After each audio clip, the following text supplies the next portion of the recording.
മുണ്ടക്കൈ ചൂരൽമല പുനരധിവാസത്തിന് സംസ്ഥാന സർക്കാർ സ്വന്തം നിലയിൽ കൂടി തുക കണ്ടെത്തണമെന്ന് കേന്ദ്ര സർക്കാർ ഹൈക്കോടതിയിൽ. സംസ്ഥാനം പൂർണ്ണമായും കേന്ദ്ര സർക്കാരിനെ ആശ്രയിക്കരുതെന്നും കേന്ദ്രം ഹൈക്കോടതിയെ അറിയിച്ചു.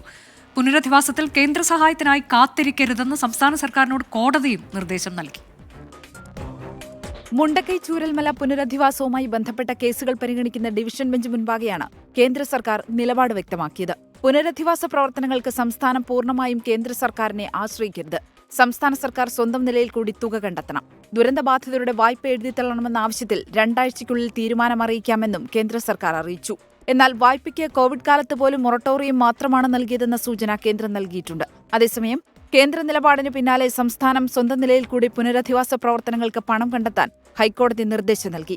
സംസ്ഥാന ദുരന്ത നിവാരണ ഫണ്ടിലെ 1/4 ചെലവഴിച്ച ശേഷം അറിയിക്കാനും കോടതി സംസ്ഥാന സർക്കാരിനോട് നിർദ്ദേശിച്ചു. ഇക്കഴിഞ്ഞ കേന്ദ്ര ബജറ്റിൽ വയനാട് പുനരധിവാസത്തിനായി തുക വകയിരുത്താത്തതിൽ വിവാദം പുകയുമ്പോഴാണ് കേന്ദ്രത്തിന്റെ പുതിയ നിലപാടെന്നതാണ് ശ്രദ്ധേയം. 24 കൊച്ചി.